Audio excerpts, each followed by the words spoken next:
Hello dears, welcome back. എല്ലാവർക്കും മനോസ് കിച്ചണിലേക്ക് സ്വാഗതം. നിങ്ങൾ സുഖമായിരിക്കുന്നു എന്ന് വിചാരിക്കുന്നു. അപ്പോൾ ഇന്ന് ഒരു സ്നാക്കാണ് കേട്ടോ. നമുക്ക് വൈകുന്നേരം ഒരു ചായയുടെ കോഫിയുടെ ഒക്കെ കൂടെ കഴിക്കാൻ പറ്റുന്ന നല്ല സിമ്പിളായിട്ട് ഉണ്ടാക്കാൻ പറ്റുന്ന ഒരു ബോണ്ടയുടെ റെസിപ്പിയാണ്. അപ്പോൾ അതിനായിട്ട് ഇതാ ഒരു ബൗൾ എടുത്തു. അതിനകത്തേക്ക് ഒരു 1/2 കപ്പ് തൈര് ചേർക്കാണേ. കുറച്ച് പുളിയുള്ള തൈരായാലും കുഴപ്പമില്ല. അതിലൊരു 1/2 ടീസ്പൂൺ ബേക്കിംഗ് സോഡാപ്പൊടിയും കൂടി ഇട്ടിട്ട് നല്ലപോലെ ഒന്ന് മിക്സ് ചെയ്യാം. ഈ തൈരും സോഡാപ്പൊടിയും കൂടി മിക്സ് ആകുമ്പം ചെറുതായിട്ട് അതിങ്ങനെ പതഞ്ഞു വരും. ബോണ്ട നല്ല സോഫ്റ്റ് ആയിട്ട് കിട്ടാൻ വേണ്ടിയിട്ടാണ് അങ്ങനെ ചെയ്യുന്നത്. നമ്മൾ കേക്കൊക്കെ ഉണ്ടാക്കുമ്പോൾ തൈരും വിനീഗറും ഒക്കെ ചേർക്കത്തില്ലേ, അത് തന്നെയാണ്. അപ്പോൾ ഇതുപോലെ പതഞ്ഞു വന്നു കഴിയുമ്പോൾ അതിനകത്തേക്ക് 1 കപ്പ് മൈദ ഇട്ടു. ആവശ്യത്തിനുള്ള ഉപ്പും കൂടി ഇട്ടിട്ട് ആദ്യം നല്ലപോലെ ഒന്ന് മിക്സ് ചെയ്യുക എല്ലാം കൂടി. ഓക്കെ, അത് കഴിഞ്ഞിട്ട് ഇതിനകത്ത് വേണമെങ്കിൽ ആവശ്യത്തിനുള്ള വെള്ളം ചേർത്ത് കൊടുക്കണം. കുറച്ച് ലൂസായിട്ടുള്ളൊരു മാവായിട്ടാണ് നമുക്ക് വേണ്ടത്.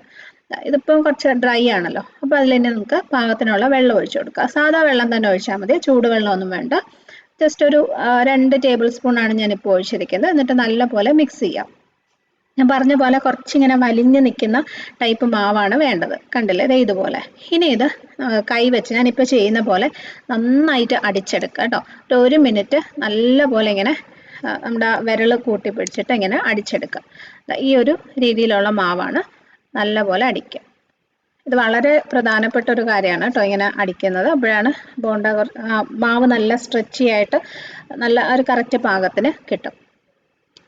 അത് കഴിഞ്ഞിട്ട് ഒരു 1/2 ടീസ്പൂൺ ജീരകം, ചെറിയ ജീരകവും ഒരു ചെറിയ സവോള ചെറുതായിട്ട് അരിഞ്ഞത്, ഒരു ചെറിയ ക്യാരറ്റ് ഒന്ന് ഗ്രേറ്റ് ചെയ്തത്, കുറച്ച് മല്ലിയിലയും 1-2 പച്ചമുളകും കൂടി അരിഞ്ഞെടുത്ത് വെച്ചിട്ടുണ്ട്. അതെല്ലാം ഇതിനകത്തേക്ക് ഇട്ട് കൊടുക്കാം. ഇതിനകത്ത് ഈ ക്യാരറ്റ് ചേർക്കണമെന്ന് നിർബന്ധമില്ല. സവോളയും ബാക്കി പച്ചമുളകൊക്കെ ആയാലും മതി. നിങ്ങളുടെ ഇഷ്ടം പോലെ ചെയ്യാം. പിന്നെ കുട്ടികൾക്കൊക്കെ കൊടുക്കുമ്പോഴാണെങ്കിൽ പച്ചമുളക് ഒഴിവാക്കിയാലും കുഴപ്പമില്ല. അപ്പോൾ എല്ലാം കൂടി നല്ലപോലെ മിക്സ് ചെയ്തെടുക്കാം. ഇപ്പം മാവിൻ്റെ ഒരു പരുവം എപ്പോഴും ശ്രദ്ധിക്കണം. ഇതുപോലെ ആയിരിക്കണം. നമുക്കിങ്ങനെ ചെറിയ ചെറിയ ഉരുളകളാക്കി എടുത്ത് എണ്ണയിലിട്ട് ഫ്രൈ ചെയ്യാൻ പറ്റുന്ന ഒരു പരുവത്തിലായിരിക്കണം. ഇനി ഇതൊരു 15-20 മിനിറ്റ് ഒന്ന് റെസ്റ്റ് ചെയ്യാനായിട്ട് വെക്കാം. അത് കഴിഞ്ഞിട്ട് വേണം ഫ്രൈ ചെയ്യാൻ. അടച്ചു വെക്കാം. അത് കഴിയുമ്പം പാനിൽ എണ്ണ ചൂടാക്കിയിട്ട് ഇതുപോലെ ചെറിയ ചെറിയ ബോൾസ് ആക്കി എണ്ണയിലോട്ട് ഇട്ട് കൊടുക്കാം. ആദ്യത്തെ 1-2 പ്രാവശ്യമൊക്കെ നമുക്ക് കറക്റ്റ് ഒരു ബോളായിട്ട് കിട്ടാത്ത പോലെ തോന്നും. പക്ഷെ അത് കുറച്ച് കഴിയുമ്പോൾ ശരിയാവും കേട്ടോ. 2-3 എണ്ണമൊക്കെ ഇട്ട് കഴിയുമ്പോഴത്തേക്കും കുഞ്ഞു കുഞ്ഞു ബോൾസ് ആയിട്ട് തന്നെ നമുക്ക് ഇടാൻ പറ്റും.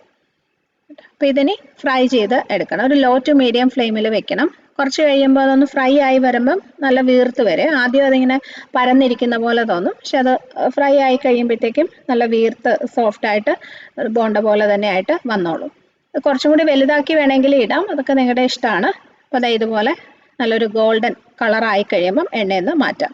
എപ്പോഴും ഒരു ലോ ടു മീഡിയം ഫ്ലെയിമിൽ തന്നെ വെച്ച് ഫ്രൈ ചെയ്യാനായിട്ട് ശ്രദ്ധിക്കണം, കാരണം ഉള്ളിലൊക്കെ വേവണമല്ലോ. ഇതുപോലെ എല്ലാം നമുക്ക് ഫ്രൈ ചെയ്ത് എടുക്കാം. വളരെ സിമ്പിളായിട്ട് ഉണ്ടാക്കാൻ പറ്റുന്നൊരു ബോണ്ടയാണ്. അപ്പം എല്ലാം ഫ്രൈ ചെയ്ത് കഴിഞ്ഞു. ഇതിൻ്റെ കൂടെ സാധാരണ നമ്മൾ ദോശയ്ക്കൊക്കെ ഉണ്ടാക്കുന്ന വെള്ള ചട്നിയോ അല്ലെങ്കിൽ പുതിന ചട്നി, ഇച്ചിരി നല്ല എരിവുള്ള തക്കാളി ചട്നി, അല്ലെങ്കിൽ ഞാൻ ഇന്നിപ്പം എടുത്തിരിക്കുന്ന പോലെ ടൊമാറ്റോ സോസ് ആയാലും മതി. കുട്ടികൾക്കൊക്കെ ആണെങ്കിൽ ടൊമാറ്റോ സോസ് ഇഷ്ടമാവും, അല്ലെങ്കിൽ ചട്നി ഉണ്ടാക്കാം. ഏതിൻ്റെ കൂടെ ആയാലും നല്ല ടേസ്റ്റിയാണ്. വൈകിട്ടൊരു ചായയുടെ കോഫിയുടെ ഒക്കെ കൂടെ കഴിക്കാൻ അടിപൊളിയാണ് കേട്ടോ. കുട്ടികൾക്കൊക്കെ ഇഷ്ടമാവും. പിന്നെ ഇത് കുറച്ചൊന്ന് തണുത്ത് പോയാലും കട്ടിയാവത്തൊന്നുമില്ല, അല്ല സോഫ്റ്റ് ആയിട്ട് തന്നെ ഇരിക്കും. അങ്ങനെ ആയാലും കഴിക്കാൻ ടേസ്റ്റ് ഉണ്ടാവും. ഇതുപോലെ നമ്മൾ മുറിച്ചെടുക്കുമ്പോൾ ഇതുപോലെ ആയിരിക്കും ഉണ്ടാവുന്നത്. അപ്പോൾ നിങ്ങൾ എന്തായാലും ഇത് ട്രൈ ചെയ്ത് നോക്കണം, എന്നിട്ട് അഭിപ്രായം അറിയിക്കുക. ഈ വീഡിയോ നിങ്ങൾക്ക് ഇഷ്ടമായെങ്കിൽ ഫ്രണ്ട്സുമായിട്ടും ഫാമിലിയായിട്ടൊക്കെ ഷെയർ ചെയ്യണം.